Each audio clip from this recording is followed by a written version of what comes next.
Bismillahirrahmanirrahim. Assalamualaikum warahmatullahi taala wabarakatuh. Innal hamdalillah nahmaduhu wa nasta'inuhu wa nastaghfiruh wa na'udzu billahi min shururi anfusina wa min sayyiati a'malina may yahdihillahu fala mudilla lahu wa man yudlilhu fala hadiyalah. وأشهد أن لا إله إلا الله وحده لا شريك له وأن سيدنا محمدا عبده ورسوله ونبيه وحبيبه وصفيه بلغ الرسالة وأدى الأمانة ونصح الأمة وجاهد في الله حق جهاده صلوات الله وسلامه عليه وعلى آله ومن تبعه بإحسان إلى يوم الدين أما بعد رب اشرح لي صدري ويسر لي أمري واحلل عقدة من لساني يفقه قولي سبحانك لا علم لنا إلا ما علمتنا إنك أنت العليم الحكيم اللهم علمنا ما ينفعنا وانفعنا بما علمتنا وزدنا علما يقربنا إليك يا أكرم الأكرمين اللهم أرنا الحق حقا وارزقنا اتباعه وأرنا الباطل باطلا وارزقنا اجتنابه برحمتك يا أرحم الراحمين. Yang dimuliakan Tuan Imam serta barisan kepimpinan Surau Madrasah Ihsaniyah Taman Bukit Anggrek Ceras, muslimin muslimat para jamaah rahimakumullah. Alhamdulillah, bersyukur kita kepada Allah Ta'ala di atas segala limpahan, kurniaan, segala rezeki, nikmat, kebaikan yang Allah telah kurniakan kepada kita. Dan Alhamdulillah, di balik segala nikmat yang kita kecapi, masih lagi dipilih oleh Allah untuk sama-sama hadir di rumah Allah pada malam yang penuh bahagia ini, pada pagi yang penuh bahagia ini, hadir menunaikan tanggungjawab sebagai seorang hamba yang mana kita dituntut supaya tunduk, patuh, taat kepada segala perintah Allah. Semoga kita tergolong dalam orang-orang yang ikhlas melakukan amalan ini dan semoga Allah mengurniakan kebaikan-kebaikan yang banyak seperti mana yang telah dijanjikan oleh Allah dan Rasulnya. Dan Alhamdulillah juga kita masih dipilih untuk sama-sama hadir duduk dalam majlis-majlis ilmu sebegini, yang mana majlis ilmu ini Nabi ceritakan kepada kita banyak fadilat, ganjaran, rahmat, keberkatan Allah, sehinggakan malaikat juga turun duduk dalam majlis-majlis ilmu. Malaikat berlumba-lumba mencatat nama mereka yang hadir dalam majlis ilmu. Dan Nabi juga memberi peringatan kepada kita yang mana menuntut ilmu ini adalah sifat ataupun ciri-ciri seorang mukmin yang sejati. Nabi sebut dalam sebuah hadis daripada Abi Sa'id Al-Khudri radhiyallahu taala anhu, "La yashba'al mu'min min khairin yasma'uhu hatta yakunu muntahahul jannah." Sifat ciri-ciri seorang mukmin yang sejati, mereka takkan pernah puas dengan ilmu yang mereka miliki, takkan pernah puas mendengar ilmu sehinggalah nanti akhir destinasi yang mereka sampai adalah syurga. Ketika masuk ke dalam syurga, baru pada ketika itu akan ada kepuasan dalam diri kita dengan ilmu-ilmu kebaikan-kebaikan yang kita dengari dan kita pelajari. Hadis riwayat daripada Imam At-Tirmizi. Dan juga di sana Imam Ibn Mubarak juga pernah mengingatkan kepada kita dengan kata-katanya, la yazalu rajul aliman ma talabal ilm. Seseorang itu akan sentiasa menjadi orang alim selagi mana ia masih lagi menuntut ilmu. Selagi ia tidak terputus daripada menuntut ilmu, sentiasa dalam kehidupan hariannya menuntut ilmu. Ilmu dah banyak dalam dada, masih lagi hendak mendengar ilmu, masih lagi hendak mencari ilmu, itu tanda orang itu adalah orang yang alim dan orang mukmin yang alim. Dan Ibn Mubarak ingatkan kepada kita, fa iza zanna annahu alima faqad jahul. Nanti sampai satu ketika jika kita merasa diri kita ataupun lihat di sekeliling kita ada orang yang merasakan dalam dirinya ilmu yang dimilikinya sudah mencukupi baginya, pada ketika itu Imam Ibn Mubarak mengatakan mula terzahir sifat jahil dalam diri seseorang. Bila sampai satu tahap kita rasa ilmu yang kita miliki sudah mencukupi, sehingga kan kita rasa kita lebih hebat daripada orang ramai dalam perbahasan kita saja yang betul, orang lain semua salah. Imam Ibn Mubarak ingatkan, pada ketika itu sudah mula sifat ciri-ciri orang jahil ada dalam diri kamu, wal-i'azubillah. Jadi ciri-ciri orang beriman, dia akan sentiasa menuntut ilmu dan tidak akan pernah puas daripada ilmu yang dimiliki, sentiasa rasa kurang dan semakin hari semakin ingin menambah ilmu. Dan Nabi ingatkan juga kepada kita, ilmu ini sangat penting sepanjang zaman dan lebih penting di akhir zaman. Di akhir zaman, ilmu lebih penting daripada sebelum-sebelumnya. Kerana apa? Nabi ingatkan kepada kita, anna min asyratis sa'ah an yazhabal ilmu wa yazharul jahal.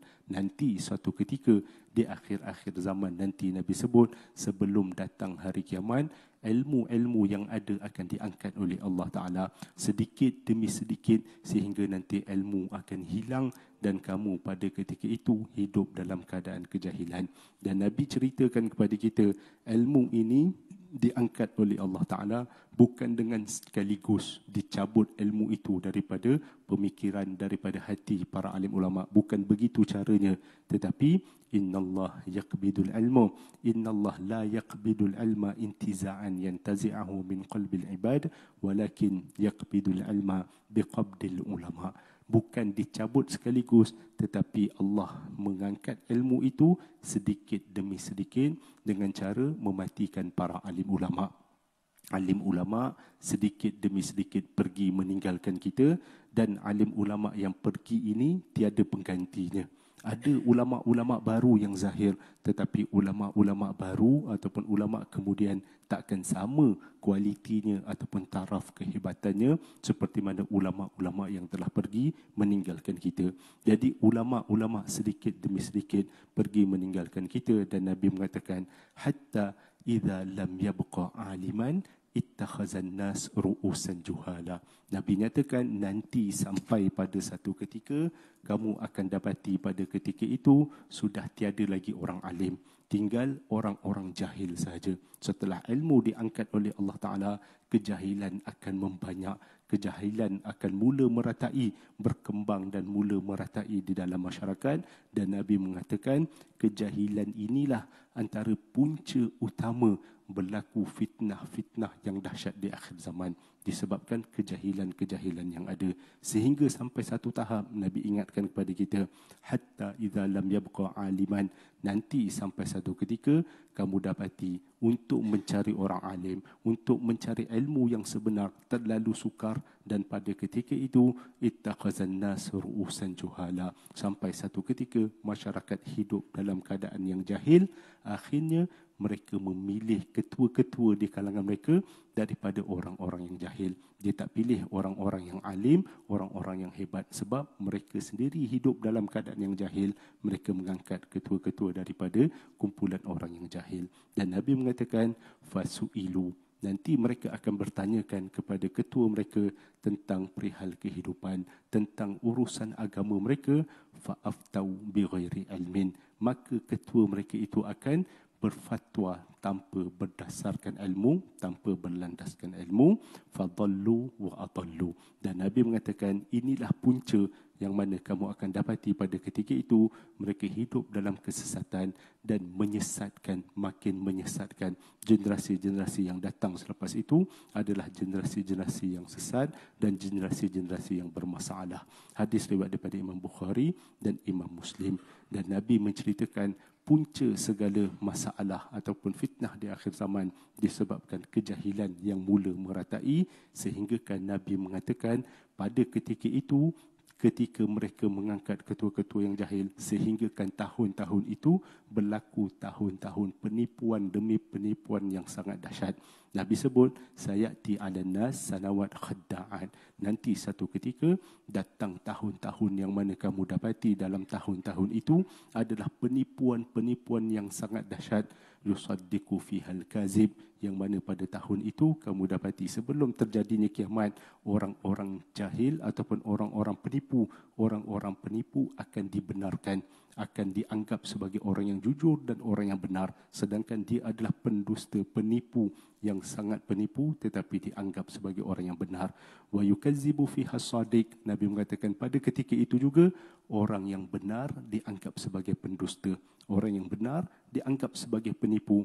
Wa yu'tamanu fiha al-khain, pengkhianat diangkat sebagai pemimpin yang jujur, pengkhianat dianggap sebagai orang yang jujur. Wa yukhawwinu fihal amin, dan orang yang amin dianggap sebagai pendusta, pengkhianat. Orang yang jujur dianggap sebagai pengkhianat. Wa yantiku fihar ruwaibidah, dan Nabi ingatkan kepada kita zaman kehancuran itu nanti akan datang satu kumpulan Nabi sebut sebagai Ruwaibidah. Ruwaibidah ni Nabi ingatkan kepada kita, kumpulan daripada orang Islam akan datang di akhir zaman disebut sebagai kumpulan Ruwaibidah. Para sahabat tanya, wa ma Ruwaibidah ya Rasulullah? Apakah yang dimaksudkan dengan kumpulan Ruwaibidah ini wahai Rasulullah? Nabi ingatkan kepada kita, rajulun tafah yatakallamuna fi amril ammah. Ingatlah kumpulan Ruwaibidah ini adalah mereka-mereka yang jahil, mereka-mereka yang keji, mereka-mereka yang tak ada maruah, mereka-mereka yang tak ada akhlak, tetapi mereka ke depan menjadi juru bicara kepada ummah. Rajulun tafah yatakallamuna fil amril ummah, yatakallamuna fil amril ammah.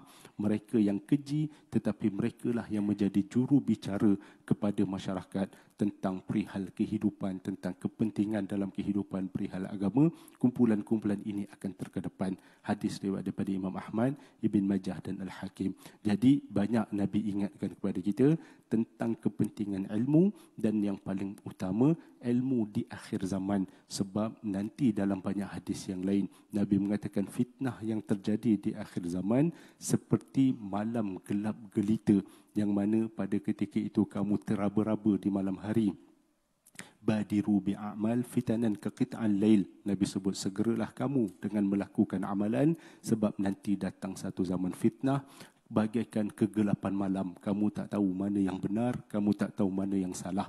Di pagi hari kamu jumpa orang itu mukmin, di siang hari, di petang hari kamu jumpa rupanya dia adalah kafir. Di siang hari kamu jumpa dia mukmin, pagi besok rupanya kafir. Zaman yang sangat dahsyat, dan Nabi ingatkan kepada kita paling utama adalah ilmu. Jika ada ilmu, insya-Allah kita akan kenal mana yang benar, mana yang batil, mana yang hak, mana yang batil. Dan Huzaifah Al-Yaman pernah bertanyakan kepada Rasulullah.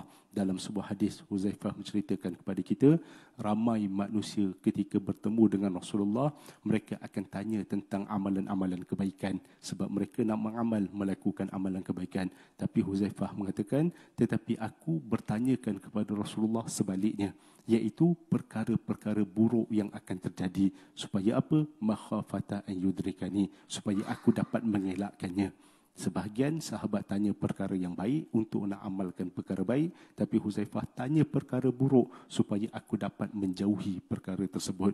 Dan dia pun bertanya kepada Rasulullah, ya Rasulullah, inna kunna fi jahiliyah wa syar. Wahai Rasulullah, satu ketika dahulu kita hidup dalam keadaan yang jahil, kita hidup dalam keadaan yang rosak, dalam keadaan akidah yang sesat, dalam keadaan penindasan yang dahsyat, dan kita hidup dalam keadaan jahiliyah. Dan kemudian alhamdulillah Allah utuskan Rasulullah, dan Allah berikan kepada kami satu permata yang sangat hebat. Rasulullah membawa agama Islam, dan kemudian alhamdulillah Islam telah berkembang dan kita telah berjaya.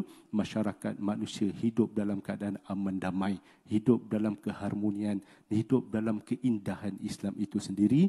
Dan kemudian Huzaifah tanya kepada Rasulullah, fahal ba'da hadzal khair asyar? Wahai Rasulullah, lepas keamanan yang kami kecapi pada ketika ini, apakah akan datang zaman yang jahat semula? Dulu kita hidup zaman jahiliah, zaman jahat, zaman yang teruk, kemudian datang keindahan Islam. Apakah nanti akan datang lagi zaman keburukan setelah habis keindahan Islam ini?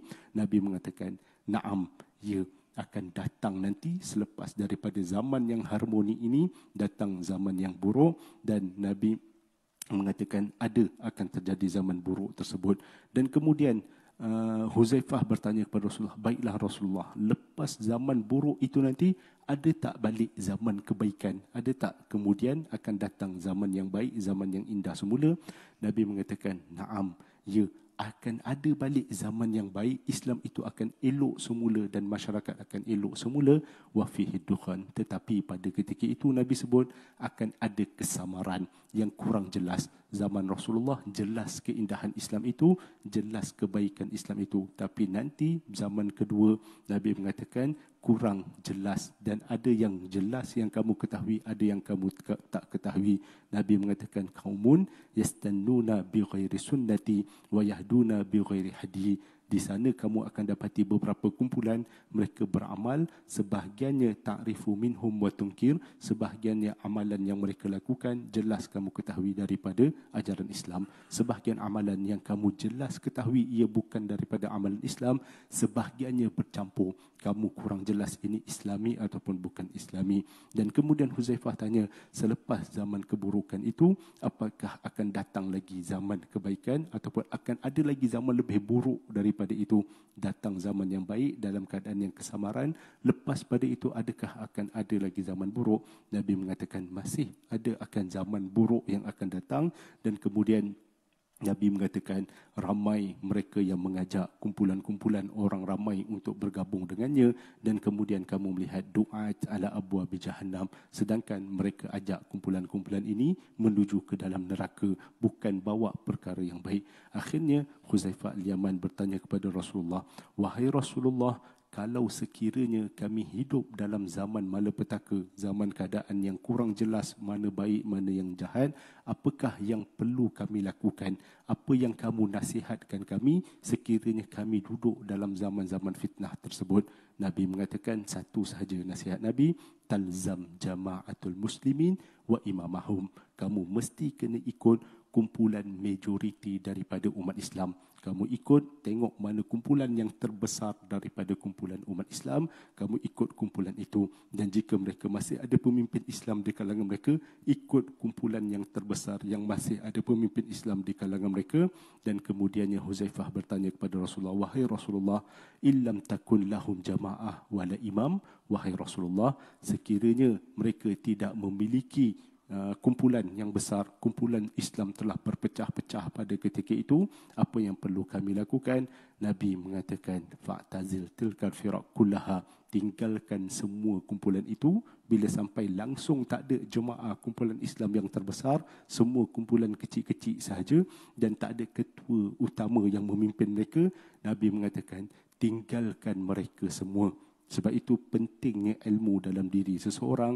Jika mana berlaku zaman fitnah, kita boleh bergerak sendiri, tinggalkan kumpulan yang hancur, berpecah dan tak ada kumpulan majoriti dalam umat Islam. Dan Nabi ingatkan kepada kita, walau anta adda ala asli syajaratin hatta yudrikal kalmaut wa anta ala zalik. Walaupun kamu terpaksa bersendirian duduk di dalam hutan makan daun kayu tanpa ada makanan-makanan yang hebat ataupun makanan yang mewah, kamu duduk bersendirian, amalkan apa sahaja yang kamu ketahui sehinggalah kamu bertemu dengan Allah Ta'ala, sehingga kamu mati meninggal bertemu dengan Allah Ta'ala. Hadis riwayat daripada Imam Bukhari dan Imam Muslim. Jadi sebab itu Nabi ingatkan kepada kita yang paling utama adalah ilmu. Jika kita memiliki ilmu, kita dapat mengenali mana yang baik, mengenali mana yang buruk. Hatta jika keadaan semua menjadi kacau sekalipun, kita boleh bergerak sendiri mengikut ilmu yang kita miliki. Dan fitnah-fitnah akhir zaman Nabi mengatakan sangat dahsyat, sehingga kan Nabi mengatakan yakunul haraj, berlaku keadaan yang gelap gelita. Haraj adalah keadaan yang kucar kacir, malapetaka. Para sahabat mengatakan wamal haraj ya Rasulullah, apakah itu haraj wahai Rasulullah? Nabi mengatakan al-qatl, al-qatl, pembunuhan demi pembunuhan yang kejam, yang sangat dahsyat. Dan para sahabat bertanyakan kepada Rasulullah, keadaan kami bagaimana di situ? Nabi mengingatkan paling utama adalah ilmu. Sehingga kan begitu pembunuhan-pembunuhan yang dahsyat. Dalam sebuah hadis daripada Abu Hurairah juga pernah menceritakan kepada kita, wallazi nafsi biyadihi la ya'tiyan nas zamanun la yadri al-qatil fi ayyi syai'in qatil wala yadri al-maqtul fi ayyi syai'in maqtul. Sehingga nanti datang satu zaman, Nabi ingatkan kepada kita, berlaku pembunuhan-pembunuhan yang sangat dahsyat, sehingga kan si pembunuh dia tak tahu sebab apa dia membunuh. Dia membunuh tetapi dia tak tahu punca kenapa dia membunuh. Dan orang yang dibunuh juga tidak tahu kenapa sebab dia dibunuh. Hadis riwayat daripada Imam Muslim. Sehingga kan kekecauan yang sangat dahsyat, anak membunuh ibu, ayah, dan sehingga kan mereka yang membunuh tak tahu punca mereka dibunuh, yang terbunuh juga tak tahu punca mereka dibunuh, waliyazubillah. Sebab itu kita lihat cerita kisah yang terjadi dalam dunia pada ketika ini seperti apa yang Nabi sebutkan, 100% seperti yang Nabi sebutkan, tanpa lari sedikit pun. Apa yang terjadi mutakhir ini baru sahaja reda peperangan saudara kita di bumi Gaza, baru sahaja reda seketika. Masih lagi ada serangan, kita tahu masih lagi ada pengkhianatan demi pengkhianatan, tetapi pada ketika ini sudah reda ketika berlaku pula satu perkara yang dahsyat di Sudan. Saudara kita di Sudan pula berperang sesama sendiri, ribuan telah mati yang membunuh orang Islam, yang dibunuh juga orang Islam, perpecahan demi perpecahan, fitnah demi fitnah, wal-iazubillah. Kita minta berlindung daripada Allah Ta'ala. Dan Allah ingatkan, Nabi ingatkan kepada kita, yang paling utama sekali adalah ilmu yang berada di akhir zaman mesti kamu miliki supaya kamu jadikan panduan dalam kehidupan kamu, dalam keluarga, dalam masyarakat yang ada di sekeliling kamu. Jadi insya-Allah semoga Allah menyelamatkan kita daripada fitnah-fitnah akhir zaman, dan semoga Allah menyelamatkan juga umat Islam di seluruh dunia, pejuang-pejuang Islam yang ada di seluruh dunia, insya-Allah. Baik, seterusnya kita masuk dalam kitab kita, kitab Sirah Nabawiyah karangan Syekh Safiur Rahman Al-Mubarakfuri, Rahikul Makhtum, yang mengisahkan tentang bagaimana perjalanan hidup Rasulullah sallallahu alaihi wasallam daripada awal kelahiran, sebelum kelahiran Rasulullah sehinggalah nanti Rasulullah wafat. Cerita yang lengkap, insya-Allah semoga dapat kita ambil, jadikan panduan dalam kehidupan kita. Dan kita telah sampaikan pada pertemuan-pertemuan yang lalu, musannif ceritakan kepada kita bagaimana suasana masyarakat Arab, bagaimana keadaan masyarakat di tanah Arab sebelum kelahiran Rasulullah, dan musannif telah ceritakan kepada kita bangsa-bangsa yang ada di tanah Arab, ataupun kita sebut asal usul orang Arab ini daripada mana. Jadi musannif ingatkan kepada kita sekurang-kurangnya ada 3 peringkat bangsa Arab ini. Pertama, Arab Ba'idah, Arab kuno, Arab yang dahulu kala. Kedua adalah Arab Aribah, Arab yang berasal daripada Yaman, Arab yang tertua yang berasal daripada Yaman, daripada Bani Qahtan, daripada kaum Jurhum, daripada Bani Khuza'ah. Dia ada beberapa bani yang asalnya daripada Yaman. Dan kemudian ada Arab ketiga, iaitu disebut sebagai Arab Musta'ribah. Arab Musta'ribah inilah keturunan Rasulullah. Musta'ribah perkataan yang berasal bukan orang Arab tetapi bercampur, bergaul dengan orang Arab, masyarakat Arab, dan melahirkan Arab-Arab yang baru, iaitu Arab Musta'ribah. Keturunan asal daripada Nabi Ibrahim bersama dengan Siti Hajar. Nabi Ibrahim berasal daripada keturunan Ur di bumi Iraq, sama juga dengan Siti Hajar berasal daripada keturunan Qibti daripada bumi Mesir. Tak ada langsung darah daging ataupun genetik Arab, tetapi kemudiannya lahir daripada Nabi Ibrahim dengan Siti Hajar, Nabi Ismail, dan kemudian Nabi Ismail membesar di bumi Mekah, dan kemudian Nabi Ismail bergaul, bercampur dengan masyarakat Arab Jurhum yang datang daripada Yaman. Kemudian daripada itulah lahir keturunan-keturunan Arab yang baru disebut sebagai Arab Musta'ribah. Dan telah kita ceritakan pada pertemuan yang lalu bagaimana perjalanan hidup Nabi Ibrahim dan liku-liku perjalanan ujian-ujian yang Nabi Ibrahim terima, dan sehinggalah akhirnya Nabi Ibrahim diwahyukan oleh Allah untuk bawa keluar anak dan isterinya, Siti Hajar bersama dengan Nabi Ismail, pergi duduk di bumi Mekah, bumi tandus yang gersang. Dan kemudiannya diperintahkan pula oleh Allah supaya Nabi Ibrahim tinggalkan anak dan isterinya dan kembali dengan urusan-urusan yang dikehendaki oleh Allah ke bumi Palestin. Dan direkodkan dalam sejarah 4 kali sahaja pertemuan Nabi Ibrahim setelah dia meninggalkan anak dan isterinya. Dalam sejarah ada merekodkan 4 kali sahaja Nabi Ibrahim bermusafir, pergi berjumpa dengan anak dan isterinya. Yang pertama telah kita ceritakan bagaimana ketika Nabi Ismail umur lebih kurang 10 hingga 12 tahun, ketika itulah pertama kali Allah izinkan Nabi Ibrahim pergi bertemu dengan anaknya.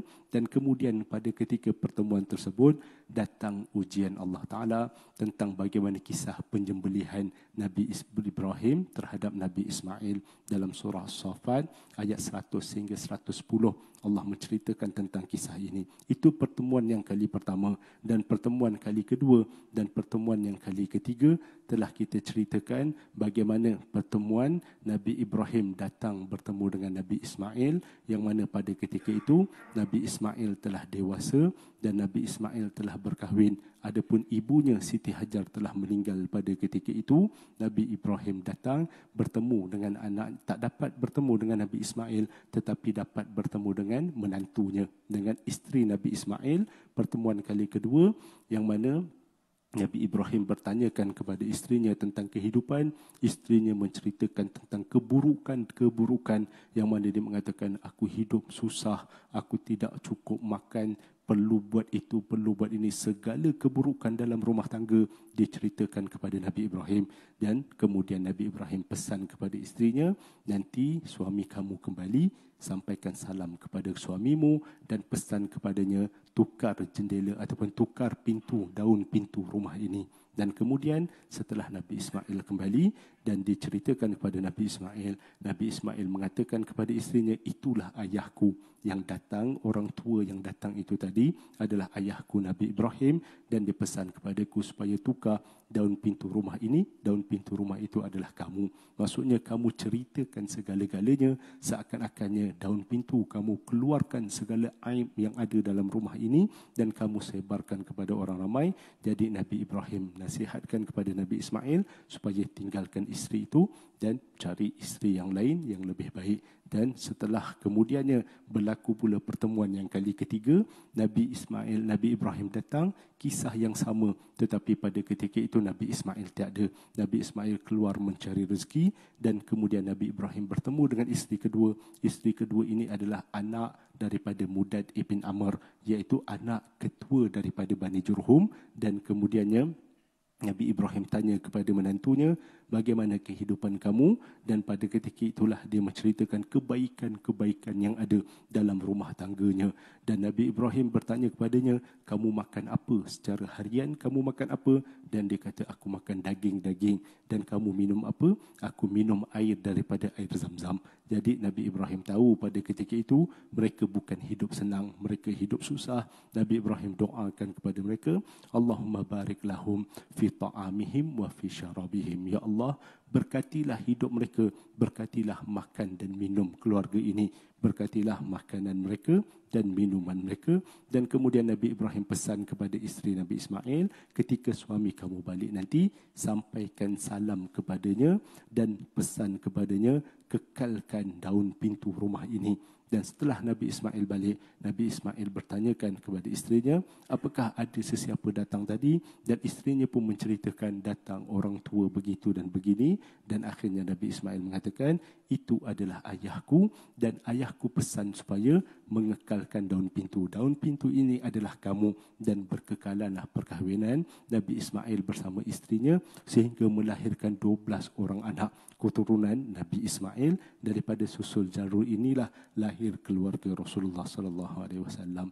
Jadi sebab itu para alim ulama mengingatkan kepada kita, yang pertama sekali adalah sunnah di dalam perkahwinan, sehingga kan Nabi mengatakan sunat di dalam perkahwinan ini sangat digalakkan. Siapa yang berkahwin telah sempurna sepertiga, setengah, nisfu dinihi, telah sempurna separuh daripada agamanya, falyattaqillah fil nisfil baqi. Nabi ingatkan kepada kita bertakwa kepada Allah Ta'ala pada separuh lagi daripada urusan agama ini. Jadi perkahwinan sangat digalakkan dalam Islam. Hatta kalau kita buka sejarah Nabi-Nabi, para anbiya, seluruh Nabi bernikah, melainkan seorang Nabi sahaja yang sepakat para alim ulama mengatakan ada seorang Nabi sahaja yang masih belum bernikah, iaitu Nabi Isa alaihissalam. Nabi Isa yang tidak bernikah, tetapi para ulama mengatakan nanti kemudian di akhir zaman Nabi Isa akan turun dan Nabi Isa akan bernikah di akhir zaman nanti. Jadi satu orang sahaja Nabi yang sepakat para ulama yang tidak bernikah, iaitu Nabi Isa. Jadi sebab itu Nabi ingatkan kepada kita, nikah ini adalah urusan agama. Dia bukan semata-mata untuk hawa nafsu ataupun kepentingan diri sendiri, tidak. Dia adalah urusan agama.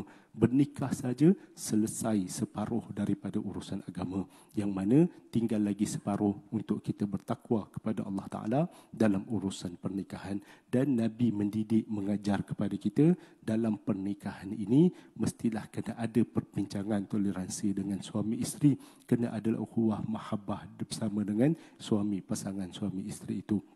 Masing-masing ada tanggungjawab. Suami ada tanggungjawabnya tersendiri, isteri juga ada tanggungjawabnya tersendiri.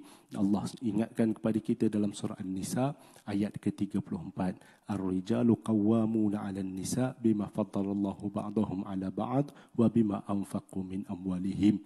Seorang lelaki itu bertanggungjawab, dilantik sebagai ketua keluarga, bertanggungjawab di atas beberapa urusan, yang mana Allah lebihkan secara jasmaninya, kekuatannya lebih kuat berbanding dengan wanita secara jasmaninya. Dan Allah mengingatkan kepada para lelaki, bima anfaqu min amwalihim, tanggungjawab mereka terhadap urusan-urusan nafkah dalam ahli keluarga. Sebab itu para alim ulama ingatkan kepada kita, tanggungjawab lelaki ini antaranya adalah nafkah, membimbing dan menyayangi serta sabar bertoleransi dalam urusan keluarga, dalam urusan rumah tangga.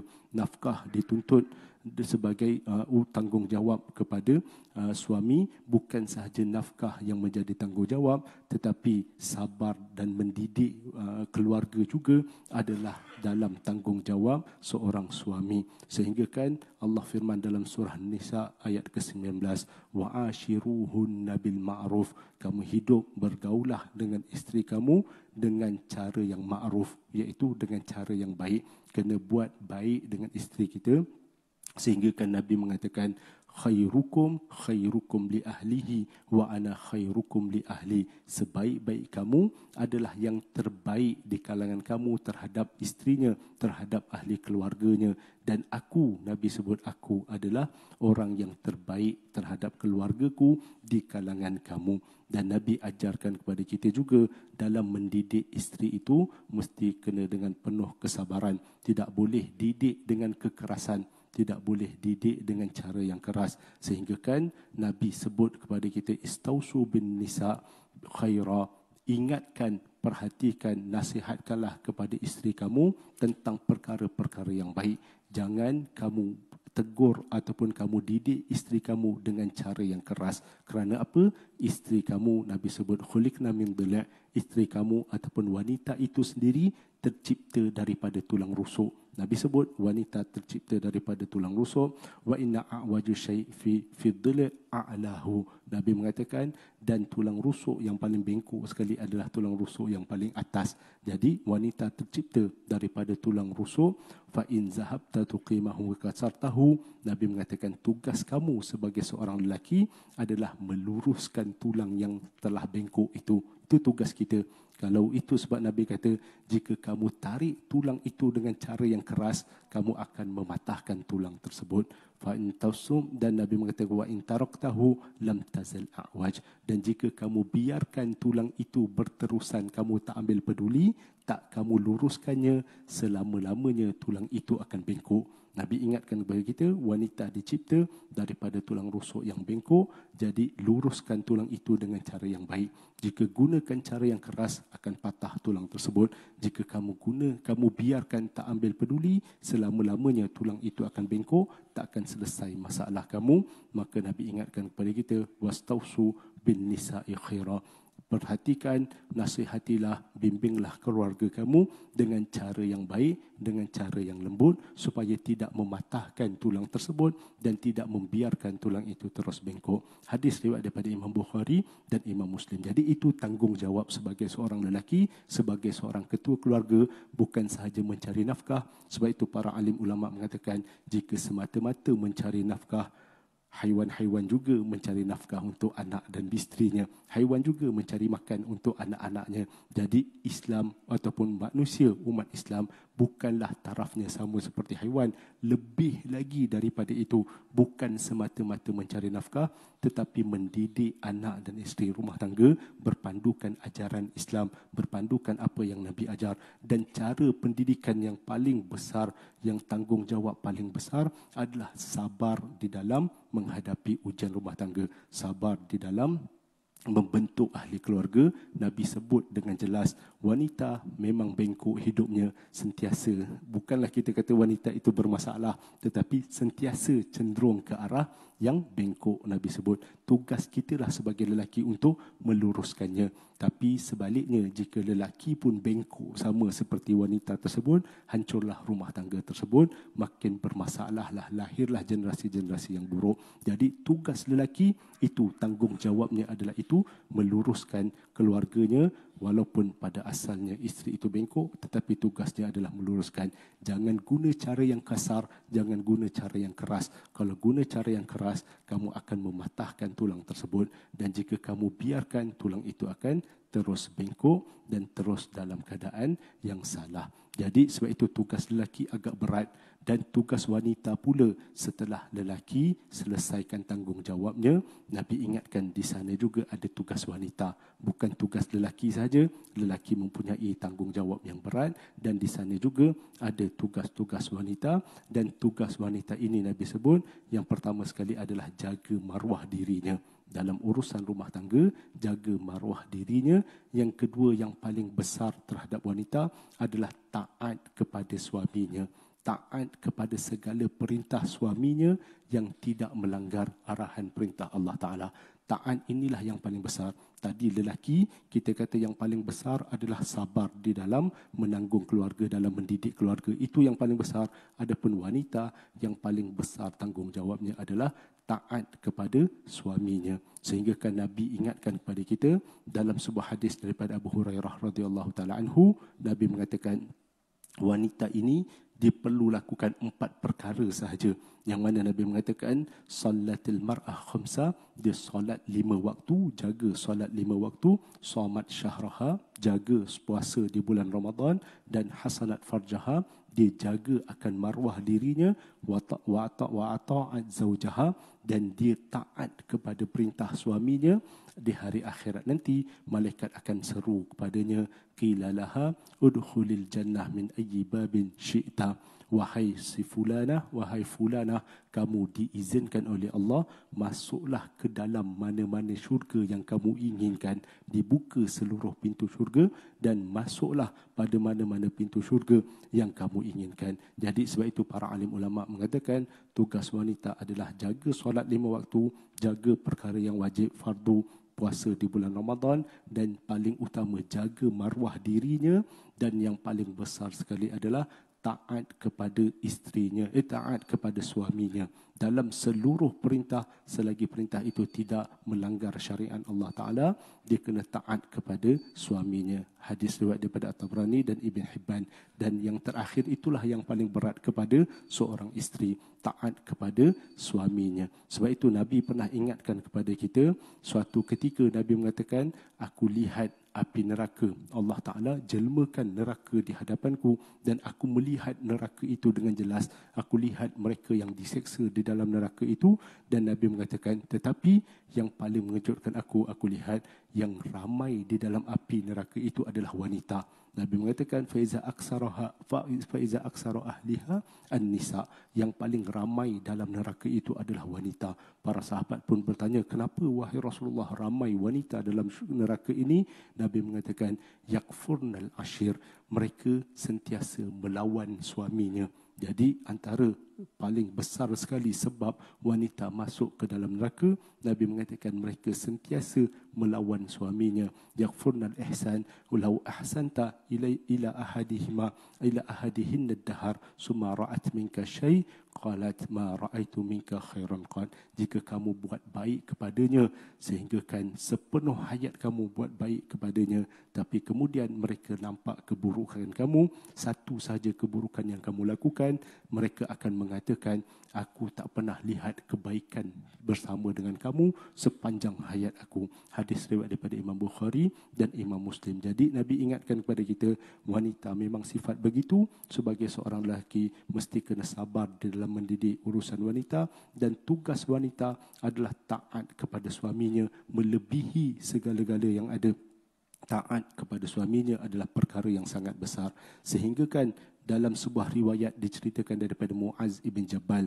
Muaz ibn Jabal menceritakan suatu hari dia musafir pergi ke Haran. Pergi musafir ke Haran. Haran ni adalah satu kawasan di Turki. Turki dahulunya ada satu kawasan namanya Haran, dan kemudiannya Muaz bin Jabal musafir pergi ke Haran, dan dia melihat masyarakat yang ada di Haran pada ketika itu, mereka menyembah raja-raja mereka. Raja-raja mereka jika datang, mereka akan sujud kepada raja mereka. Dan kemudian Huzaifah setelah balik bertemu dengan Rasulullah di Madinah, Huzaifah menceritakan kepada Rasulullah, wahai Rasulullah, aku melihat di Haran rajanya disembah oleh masyarakat, masyarakatnya sujud kepada raja-raja mereka, dan aku rasakan, wahai Rasulullah, kamu lebih utama, lebih layak kami sujud berbanding dengan raja-raja yang ada itu. Sebab raja-raja itu raja di dunia sahaja, tetapi kamu membimbing kami, Rasul yang diutuskan oleh Allah. Jadi aku rasa kamu lebih layak disujud. Dan pada ketika itulah Rasulullah bertanyakan kepada Muaz ibn Jabal, ara'aita law marata biqabri akunta tasjudu lahu? Wahai Muaz ibn Jabal, sekiranya kamu sujud kepadaku setelah aku wafat nanti di kuburanku, apakah kamu nak sujud di kuburanku? Pada ketika itulah Muaz mengatakan, la, tidak. Sebab sujud di kuburan Nabi dah larang. Nabi mengatakan, jangan sujud, jangan jadikan kuburku seperti penyembahan terhadap terhadap Nabi Isa, dianggap sebagai Tuhan. Nabi larang. Jadi Muaz mengatakan, tidak, ketika kamu wafat aku takkan sujud di kuburanmu. Maka Nabi pesan kepada Muaz, fala taf'alu. Jadi ketika aku hidup pun jangan kamu sujud kepadaku. Lau kuntu amuran ahadan an yasjudu li ahadin la amartun nisa an yasjudu li azwajihinna lima ja'alallahu lahum alaihinna minal haq. Dan Nabi ingatkan kepada kita, sekiranya ada orang yang boleh disujud di atas dunia ini, dibenarkan untuk sujud sesama manusia, Nabi mengatakan, sudah pasti aku akan perintahkan isteri-isteri untuk sujud kepada suami mereka. Sebab itulah orang yang paling layak untuk disujud sekiranya dibenarkan. Tetapi tidak dibenarkan. Nabi mengatakan, jika dibenarkan, isterilah orang pertama yang akan aku perintahkan untuk sujud kepada suami mereka. Wallazi nafsi Muhammad biyadihi la tu'addil mar'a haqqu rabbiha hatta tu'addi haqqu zawjiha. Dan Nabi ingatkan kepada kita, demi diriku yang berada di dalam genggaman zatnya, demi diriku yang berada di dalam genggaman zat Allah Ta'ala, sesungguhnya para isteri, para wanita tidak akan menyelesaikan hak urusan Allah Ta'ala. Dia takkan selesai urusannya dengan Allah Ta'ala selagi mana urusan dia dengan suaminya tidak selesai.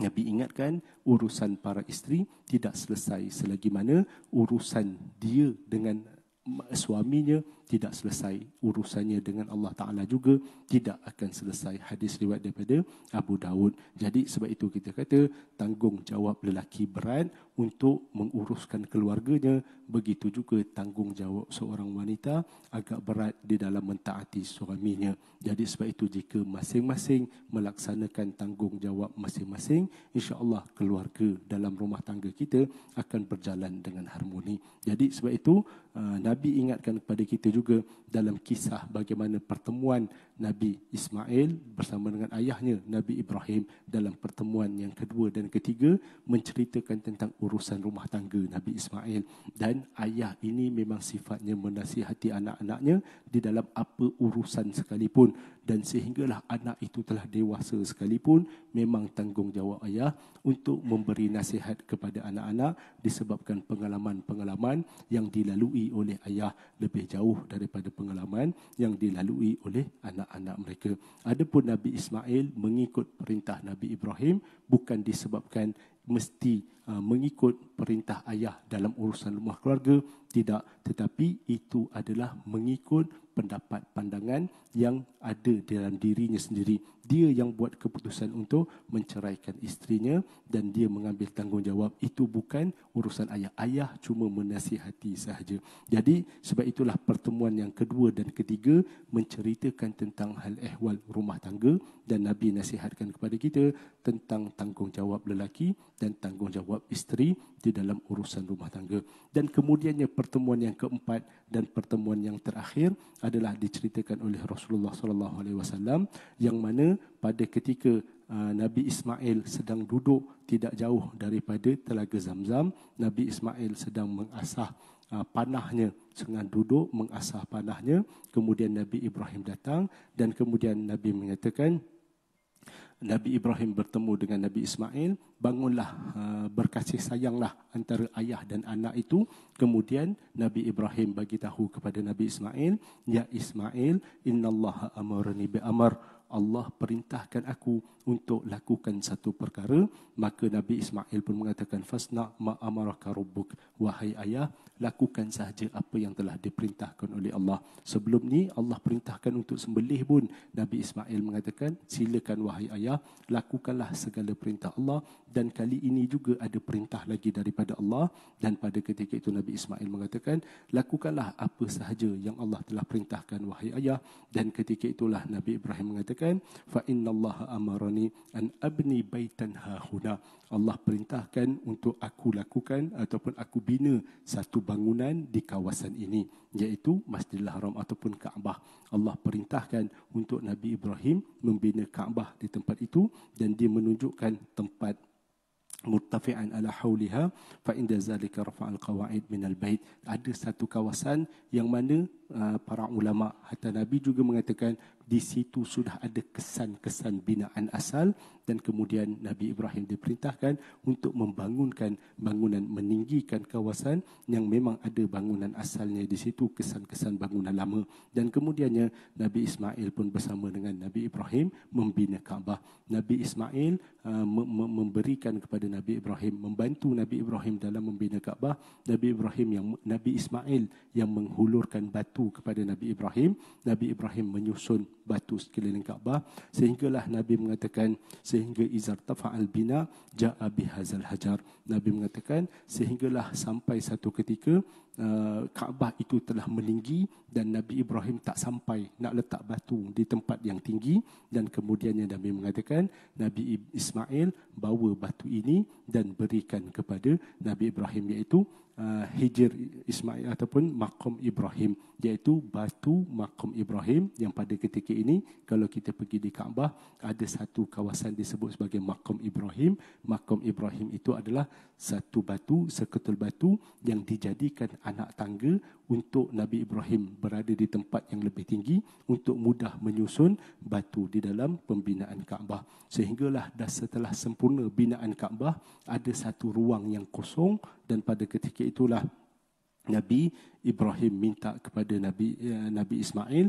supaya cari satu batu yang paling baik, yang paling elok untuk aku letakkan di tempat ini, di sudut ini, supaya menjadi isyarat kepada umat-umat yang bakal menjelang kemudian. Dan ketika itulah Nabi menceritakan turun Hajarul Aswad dibawa oleh para malaikat, yang mana Nabi ceritakan, nazala Hajarul Aswad minal jannah wa huwa ashaddu bayadan minal laban fasawaddathu khataya Bani Adam. Dan Nabi mengatakan pada awalnya Hajar Aswad ini dibawa turun oleh Jibril, dan Nabi Ismail mendapati batu tersebut dan diberikan kepada Nabi Ibrahim. Nabi Ibrahimlah yang meletakkan Hajar Aswad di sudut Hajar Aswad tersebut. Dan Nabi menceritakan pada asalnya batu Hajarul Aswad ini adalah batu yang sangat putih, yang sangat putih, lebih putih daripada susu.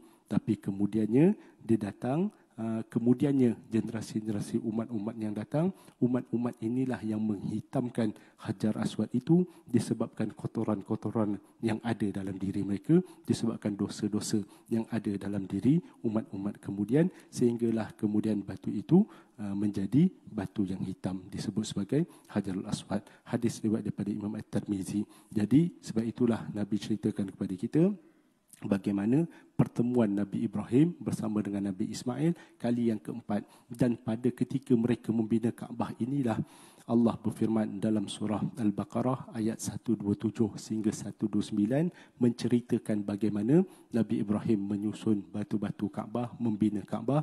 Dan pada ketika itu Allah firman, wa iz yarfa'u Ibrahimul qawaida minal bait wa Ismail rabbana taqabbal minna innaka antas samiul alim. Ketika itulah Nabi Ibrahim bersama dengan Nabi Ismail membaca doa, rabbana taqabbal minna innaka antas samiul alim.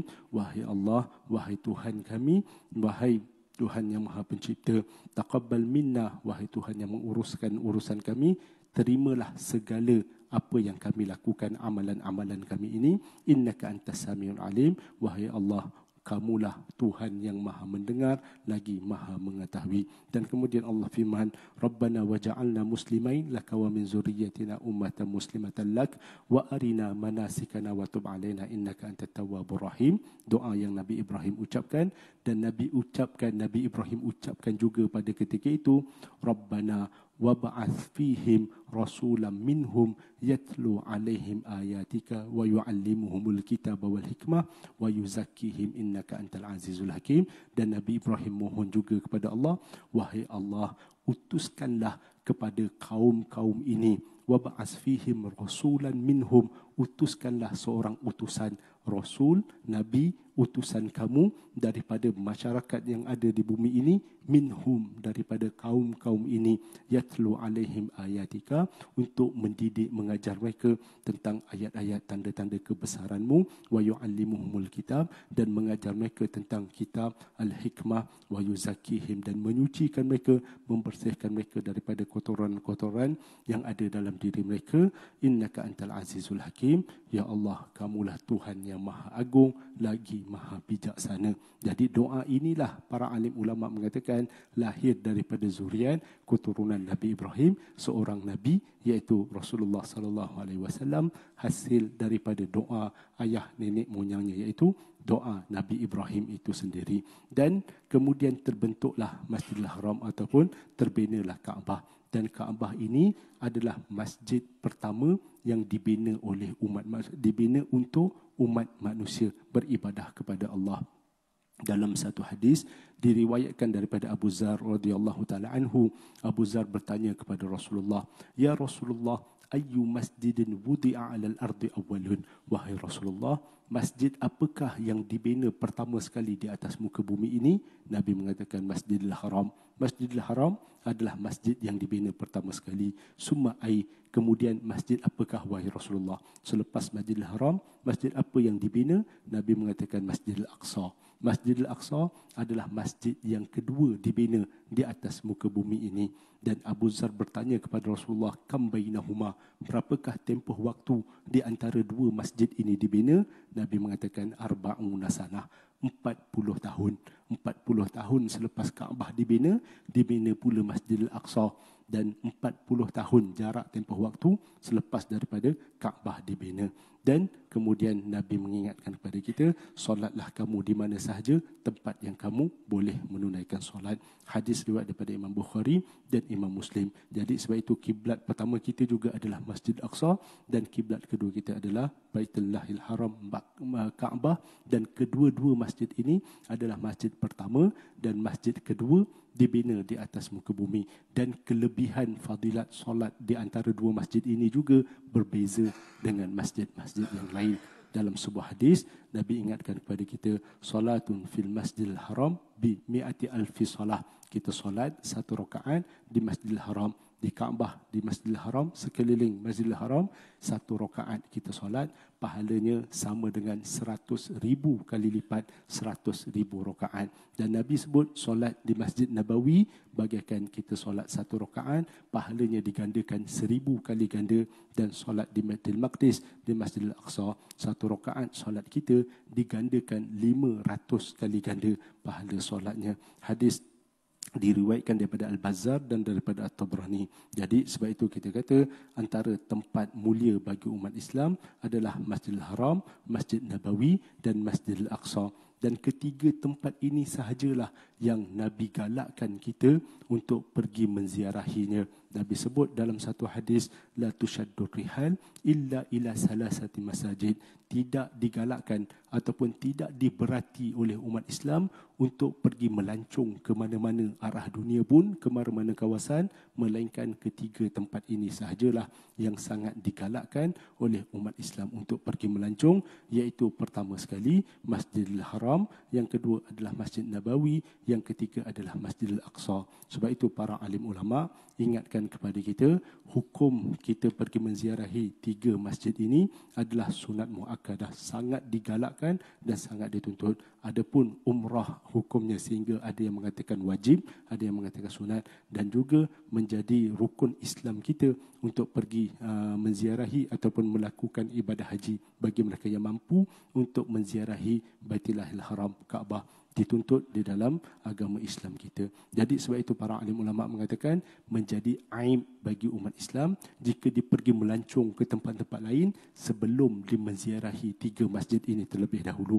Sebelum pergi ke tempat yang lebih utama, dia pergi melancong ke tempat-tempat lain. Para ulama mengatakan itu adalah aib yang sangat besar bagi umat Islam. Jadi sebab itu insya-Allah kita mohon kepada Allah yang mana ketika ini Mekah duduk dalam keadaan aman, Masjid Nabawi duduk dalam keadaan aman, cuma Masjidil Aqsa sahaja pada ketika ini dalam keadaan yang sangat terancam, yang mana sehinggakan berita-berita daripada bumi Palestin hatta di seluruh dunia pun para alim ulama mengingatkan kepada kita supaya sama-sama bangkit membantu masyarakat di bumi Palestin, sebab Masjidil Aqsa pada ketika ini sangat terancam. Di bawah Masjidil Aqsa pada ketika ini telah digali terowong-terowong sehinggakan pada ketika ini para ulama mengatakan Masjidil Aqsa itu bila-bila masa sahaja akan runtuh masuk ke dalam terowong, dan pada ketika itu habis dah kesan-kesan umat Islam pernah memiliki Baitillahil Haram, Masjidil Aqsa dan tanah bumi Palestin itu. Pada ketika ini Zionis laknatullah sedang menjarah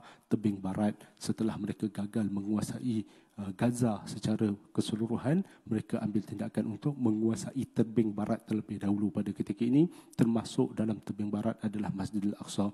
Jadi kita sebagai umat Islam lakukanlah apa sahaja yang mampu kita lakukan, dan yang paling penting adalah sentiasa berdoa kepada Allah Ta'ala, mohon doa kepada Allah semoga mereka diberikan kejayaan di dalam perjuangan mereka membantu ataupun cuba menyelamatkan, memerdekakan bumi tanah air umat Islam daripada cengkaman Zionis laknatullah. Semoga mereka berjaya dalam usaha perjuangan mereka, dan insya-Allah juga semoga kita berjaya juga dalam segala urusan yang kita lakukan insya-Allah. Dan seterusnya insya-Allah nanti kita akan sambung pada pertemuan yang lagi akan datang bagaimana tentang kisah Rasulullah sallallahu alaihi wasallam, zuriat keturunan daripada Nabi Ismail ini, dan bagaimana penguasaan di bumi Mekah, di bumi Hijaz, bagaimana raja-raja yang ada di sekeliling tanah Arab, dan bagaimana kekuasaan pemerintahan yang ada di bumi Hijaz. Kemudian nanti barulah kita akan masuk bagaimana tentang kelahiran Rasulullah sallallahu alaihi wasallam. Insya-Allah semoga dapat kita ambil jadikan ibrah dalam kehidupan harian kita insya-Allah. Jadi rasanya cukup sekadar itu dahulu. Mana yang baik sudah pasti datang daripada Allah, semoga dapat kita jadikan panduan dalam kehidupan harian kita. Adapun yang kurang baik itu daripada kelemahan diri saya sendiri. Aqulu qauli hadza wa astaghfirullahal azim li wa lakum. Wassalamualaikum warahmatullahi taala wabarakatuh. InsyaAllah kita tutup majlis kita dengan tasbih kifarah dan suratil Asr. Subhanakallahumma wa bihamdika asyhadu an la ilaha illa anta astaghfiruka wa atubu ilaik. Wal 'asr innal insana lafi khusr illa alladziina aamanu wa 'amilus shalihaati wa tawassaw bil haqqi wa tawassaw bis sabr. Taqabbalallahu minkum minna wa minkum.